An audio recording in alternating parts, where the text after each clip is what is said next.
उसके बाप से बात कीजिए कि आपका बच्चा चाहिए, पढ़ाइएगा? हाँ पढ़ाएंगे। 3 साल के लिए दे दीजिए, आंख बंद करके किसी इदारे में डाल दीजिए। 3 साल में होटल से खींच कर लाने वाला बेटा 3 साल के बाद गरीब का बच्चा वो हाफिज कुरान बन जाएगा।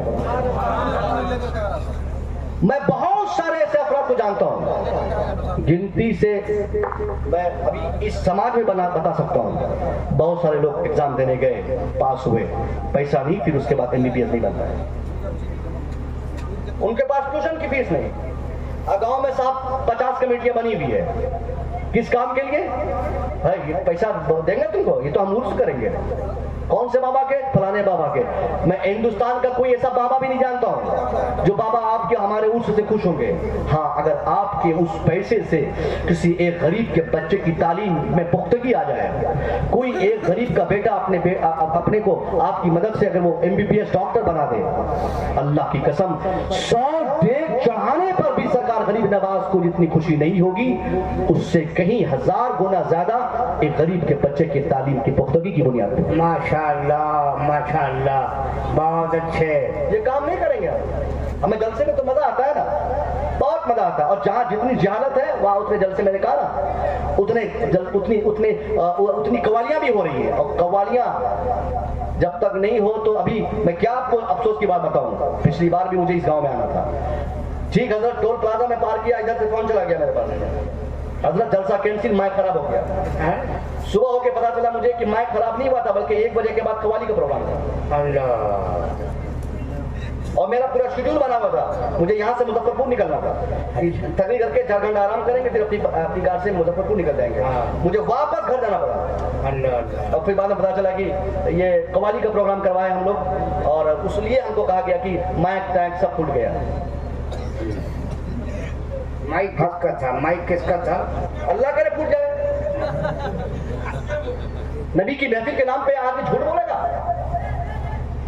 मुझे शिकायत नहीं है, हमारे लोग हैं, मैं कह रहा हूं मतलब ऐसी भावना आ गई है, हम कमेटियां बनाते हैं, हमारी सारी मेहनत, सारी काबिज सिर्फ यही सब चीजों में खर्च हो रही है। आपको एक पॉइंट दे रहा हूं, मैंने कई जलसों में दिया है। गांव के 100 नौजवानों को आप इकट्ठा करें, कल से इकट्ठा करें। बहुत ज्यादा किसी नेता से हाथ फैलाकर भीख मांगने की जरूरत नहीं है, किसी नेता का आसरा नहीं चाहिए आपको, कोई मुखिया और सरपंच से पैसा नहीं मांग रहा है। आप 100 लोग तैयार हो जाए, और हर गांव में 100 लोग हो ही जाएंगे। 100 बच्चे 100 रुपया करके हर महीने का किसी खास अकाउंट में जमा कीजिए, किसी खास शख्स के पास जमा कीजिए। 100 रुपया 100 लोग जमा करेंगे, महीने का 10,000 होगा। कितना होगा? 10,000। साल का कितना हो जाएगा? 1,20,000। साल का 1,20,000 आपने 100 लोगों से जमा किया, 100 रुपया महीना करके, आसानी से 100 रुपया महीना जमा हो सकता है। साल में 1,20,000 हुआ। पहले साल में आपको किसी को पैसा नहीं देना है, उसके बाद आपको ऑफर निकालना है कि कौन है जिसको रोजगार चाहिए, किसका बेटा जो काम नहीं होने की बुनियाद पर पगला की तरह घूमता रहता है, उसको 25,000 रुपया आप बतौर कर्जा दे दीजिए, पैसा दे दीजिए। 25,000 रुपया दिए, ठेला खरीदवा दीजिए, सब्जी की दुकान खरीदवा दीजिए। वो मार्केट जाएगा, आएगा, कम से कम उसका टाइम तो मेहनत में गुजरेगा, 500 रुपया पर डे कमाएगा। वो आज इसलिए शराब पीकर सड़क पे गिरा हुआ है क्योंकि उसके पास काम नहीं है, उसके पास रोजगार नहीं है, उसको कोई काम देने वाला नहीं है, उसके पास इतना पैसा नहीं कि वो ठेला ले सके, उसके पास इतना पैसा नहीं कि वो सब्जी खरीद सके, वो सब्जी की दुकान खरीद सके। वो अगर आपने उससे 25,000 रुपया बतौर कर्जा 2 महीना, 4 महीना, 6 महीना के लिए दे दिया, वक्त मुकर्ररा पर आप उनसे मांग लीजिए, वो देंगे ही इंशाअल्लाह आपको जरूर। वो 25,000 रुपया से वो अपनी दुकान भी चला लेंगे, फिर वो आपको लौटा भी देंगे। आप उनसे कहिए कि आप इसमें क्या हदिया पेश कर रहे हैं, वो 500, 700, 1000, 1200, 2000 जरूर वो दे देंगे। इस तरह जब सीजन आता हो धान का, गेहूं का, मकई का, इस सीजन में भी खास तौर पे चमड़े का, इस सीजन में भी आप 2-4 पैसे वहां से भी निकालकर उस फाउंडेशन में आप जमा कीजिए। एक दिन खतीर रकम जमा हो जाएगी, कदर रकम होगी कि आप ऐलान आम कर देंगे कि हमारे माशरे में अब कोई भी अपने बेटे को पढ़ाना चाहेगा, उसको कहीं रिश्वत में पैसा तलाश करने की जरूरत नहीं पड़ेगी। वो आए हमारे फाउंडेशन और हमारी तंजीम के पास, हमारे पास वो अपनी गवाही दे, 2-4 लोगों को लेकर आए, जामीन बनाए और आसानी से यहाँ से 50,000 रुपया ले जाए, अपने बेटे को स्कूल की फीस अदा कर दे। अच्छा काम होगा। अब कोई एक आदमी को 50,000 रुपया लगा भी नहीं, किसी को देना भी नहीं पड़ा, और गांव का कोई एक लड़का पढ़ भी लिया। बताइए 500 जलसा एक तरफ, क्या वो उसको 500 जलसा। उसको ही 50,000 रुपये चाहिए। हाँ, ऐसे लोग होते हैं। हमने शुरू किया अपने गांव में, एक लड़के को मैंने सब्जी की दुकान करवाई, ठेला दिलवाया, फकीर तकिया चौक एक है, 2-3 महीना वो काम किया, उसके बाद ठेला और सब्जी दोनों बेच के चला गया। पी के खा गया, करके बैठे हुए हजरत। हाँ, दिल्ली भाग गया।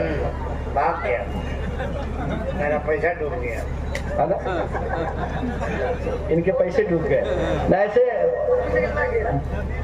आदमी देखा जाए, उनको समझाया जाए। ज्यादातर लोग भागने वाले नहीं होते हैं। हमने देखा है बहुत सारे लोग ऐसे भी हैं जिनको काम चाहिए लेकिन काम नहीं है, जो काम कर सकते हैं लेकिन काम उनको देने वाला कोई नहीं है, जिनके पास नॉलेज नहीं है, जिनके पास जुगाड़ नहीं है। इसलिए मैं आप सबसे गुजारिश करूंगा कि इस तरह की तंजीम चलाइए। और अगर तंजीम के आपको इंफरादी तौर पर, पर्सनली आप इंडिविजुअली आप मदद करने की कोशिश करें। आप लोगों से कहें कि साहब पैसा चाहिए, धीरे से आप उनके आंगन में जाके 5,000 रुपए देकर आ जाए।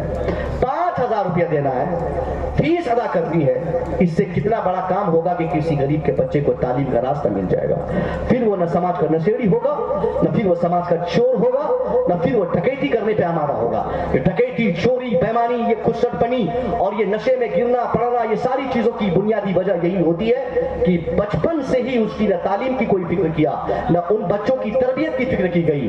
इसलिए हाथ जोड़कर मैं गुजारिश करूंगा कि कुछ काम किया जाए, समाज बनाया जाए, माशरा बनाया जाए, सोसाइटी बनाया जाए, वरना हमारी बर्बादी के लिए हम तैयार हो जाए। अभी गिनती के 2-4 लोग मारे गए हैं, गिनती की 2-4 जगहों में हमारे घरों में आग लगाई गई है, मगर एक दिन आएगा जहालत की कमजोरी को दुनिया महसूस करेगी, हमारी जहालत की कमजोरी को। फिर जहां चाहेगा जो दुश्मन हमारा पकड़ के पीट देगा। फिर न कोई थाने में हमारा, न कोई साहब जेल खाने में हमारा, न कोई कचहरी में हमारा। कितने लोग कचहरी, ये कपिल सिब्बल साहब कब तक काम आएंगे हमारे? कब तक उनके सहारे हम अपनी मस्जिदों के केस लड़ते रहेंगे? बढ़िया कपिल सिब्बल साहब बेचारे, अल्लाह तौफीक दे उसको हक बयानी की, और आखिर में जन्नत जाने का जो रास्ता, जो कंडीशन है, उस पर अमल करने की। सब कुछ मैं खुले में नहीं बोल सकता क्योंकि कुछ बंदिशें हमारे साथ हैं। अभी 2-4 दिन, महीना 2 महीना पहले मैं भी हुकूमत का एक छोटा सा कर्मचारी बन गया। बावजूद इसके मैं सोचता हूँ कि एक ये इस्लाही बातें मुस्लिहाना तर्ज लहजे से मैं बयान करूँ। तो अल्लाह तौफीक दे। मैं कहना चाहता हूँ साहब, कब तक कपिल सिब्बल साहब के सहारे आपके केसेस लड़ते रहेंगे आप? कब तक पहलू खान और साहब तबरेज अंसारी और वो अफरोजुल इस्लाम, इन सब के केसेस पे ये कब तक लड़ते रहेंगे? कब तक 3 तलाक पे बातें वो करेंगे?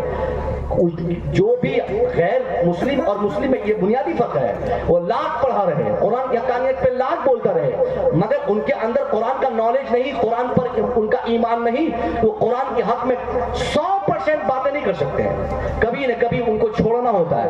और उसी जगह पर अगर आपका बेटा कपिल सिब्बल की जगह पे होता, आपका बेटा अगर वकालत के लिए अपनी को तैयार करता, उसके आखिरी सांस तक वो कुरान की हकानियत साबित करने के लिए वो लड़ता रहेगा, है कि नहीं? कपिल सिब्बल को समझ रहे हैं ना?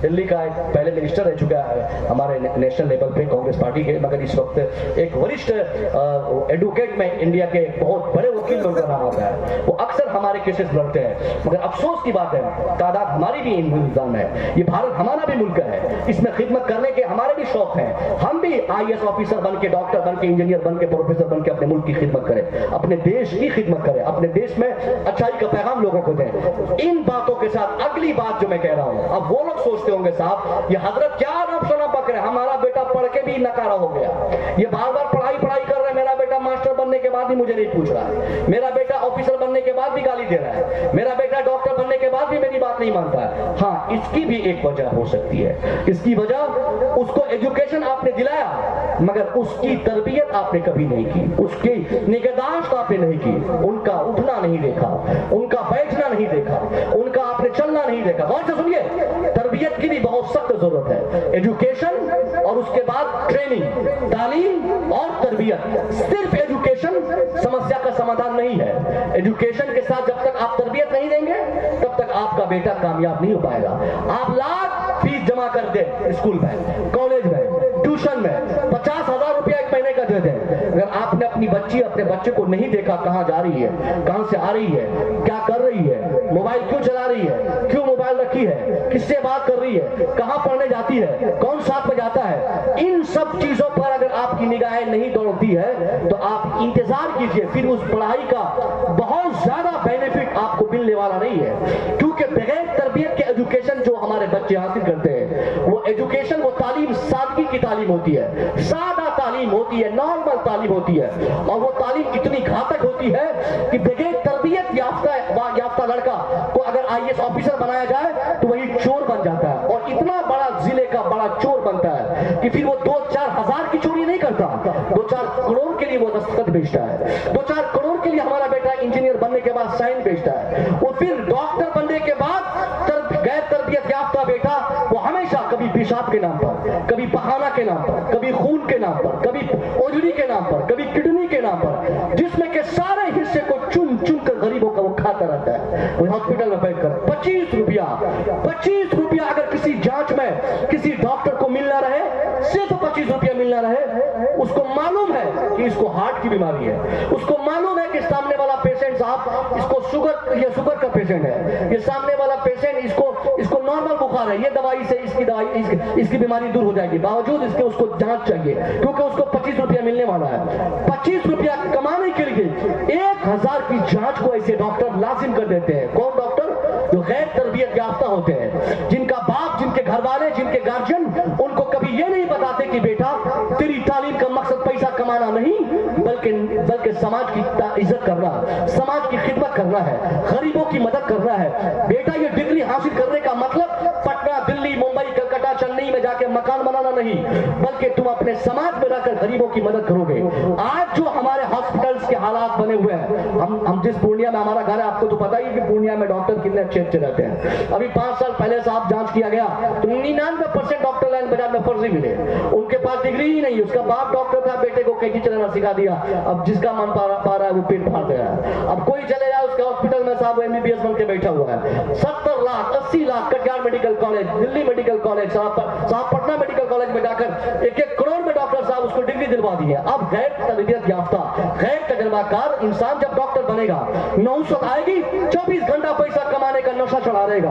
गरीब, अमीर, लाचार, बूढ़ा, लंगड़ा, लूला कोई कुछ नहीं देखेगा, बस माल चाहिए, पेट फाड़ देगा, माल चाहिए, पैसा चाहिए, जिंदगी बर्बाद करेगा। ऐसे लोग पढ़ने के बाद भी जो नाकाम है, इनकी भी नाकामी की एक वजह इनकी तरबियत इनके माँ बाप नहीं की है। अगर आपके बेटे अभी कॉलेज में पढ़ रहे हैं, अब उनकी तरबियत करें, उनको देखें कि उनका मनोबल क्या है, उन पे गौर करें कि वो चाहता क्या है। बच्चियां अगर आपके पास है, कोचिंग जाती है, स्कूल जाती है, तो सख्ती के साथ जाते आते रहते हर जगह जहां आपके बच्चे उठते बैठते हो, हर जगह आपके लोग होनी चाहिए, उनकी एक हरकत पर आपकी निगाह होनी चाहिए कि बेटी किसके साथ पढ़ने जाती है, मास्टर इनका कौन है, ट्यूटर इनका कौन है, प्रोफेसर इनका कौन है, साथी इनका कौन है। और मोबाइल अगर आपकी बेटी मांग रही है एजुकेशन के लिए आज के वक्त में, तो आप जूतों की बरसात उनके सर पे कर सकते हैं तो कर दीजिए, मगर इस मोबाइल जैसी घिनौनी चीज अपनी बेटी के हाथ में मत पकड़ाइए। हमारी बेटियां आज डॉक्टर बनने के बाद भी फरार हो जा रही है, डिग्री लेने के बाद, एमबीबीएस बनने के बाद, ये एमए करने के बाद, मास्टर की डिग्री लेने के बाद भी उनको ये शौर नहीं मिल पाता कि बाप क्या है, माँ क्या है, माँ की अहमियत क्या है, बाप ने क्या सिखाया, बाप ने क्या पढ़ाया, बाप ने कितनी मेहनत की। इन सारी चीजों की वजह वही मोबाइल जो हमने 25,000 का बेटी को दिया था। अगर आपकी बेटी मांगती है अब्बा मोबाइल दीजिए, मैं तालीम के लिए मोबाइल मांग रही हूँ, ऑनलाइन पढ़ूंगी, नहीं, सख्ती से मना कीजिए, क्योंकि 5 दिन पढ़ाई के नाम पर मोबाइल चलेगा, उसके बाद फेसबुक अकाउंट खोलेगी, फिर उसका व्हाट्सएप नंबर चला देगा, डिस्पैच होगा, फिर व्हाट्सएप नंबर उसका सर्कुलेट करेगा उनके फ्रेंड सर्किल में, फिर उनके फ्रेंड्स हजारों की तादाद में होंगे। धीरे धीरे आपकी बेटी पढ़ेगी कम, फेसबुक ज्यादा चलाएगी, ट्विटर ज्यादा चलाएगी, वो व्हाट्सएप पे खेलते रहेगी, वो गेम के बहाने से पता नहीं कहां जाकर नहुसत आपके घर, कहां की नहुसत आपके घर में आएगी। नतीजा फिर वो बेटी एमबीबीएस या प्रोफेसर बनने के बाद अपनी मर्जी की शादी करने पर आपके सामने बसित होगी। आपको कहेगी अब्बा ये सामने वाला लड़का मुझे बहुत पसंद है, मैं इसी से शादी करूंगी। अब बाप बेचारा मजबूर है क्योंकि उसकी बेटी ने पढ़ाई की है। अब कानून उसकी बेटी जान गई कि 18 साल 21 साल के बाद बेटी बेटा जहां चाहे अपनी मर्जी से शादी कर सकते हैं। आपने सिर्फ पढ़ाया, अकल नहीं दी, आपने तरबियत नहीं दी, उनको चलने का ढंग आपने नहीं बताया, इसलिए वो आज वो संविधान की बातें कर रही है। आज बेटा आपको ये सबक सिखा रहा है कि आप मुझे जायदाद से बेदखल नहीं कर सकते, आप अपनी मर्जी मेरे ऊपर नहीं थोप सकते, मैं अपनी मर्जी से किसी बुढ़िया या किसी कुसट से मैं शादी नहीं कर सकती। ये सारी फिक्र हमारे समाज में हो जा रही है, क्योंकि बच्चे आजाद हो गए, बच्चों को हमने आजाद कर दिया है, हमने तालीम तो दे दी, महंगे ट्यूशन में, महंगे ट्यूटर की निगरानी में, महंगे कॉलेज में हमने बच्चों को पढ़ाया, मगर फुर्सत कभी हमें ये ना हो सकी कि बच्चों को बताया जा सके कि माँ बाप की अहमियत क्या है, बाप की अजमत क्या है, माँ का मकाम क्या है, समाज का मकाम क्या है, बड़ों की इज्जत क्या है, छोटों का प्यार क्या है। मैं कहना चाहता हूँ बेटा आपका है, पढ़ाई कराने की जिम्मेदारी आपकी है, तो तरबियत दिलाने के लिए क्या आसमान से फरिश्ते आएंगे? तरबियत कौन देगा? कौन उसे चलना सिखाएगा? कौन उसे झूठ की नहुसत बताएगा? कौन उसे नशे की खराबियां सिखाएगा? कौन उसे समाज का अदब देगा? कौन उसे समाज में बेहतर इंसान के तरीके से रहने का शौक और ज़ौक़ उनके दिलों में बिठाएगा? ये सारी चीजें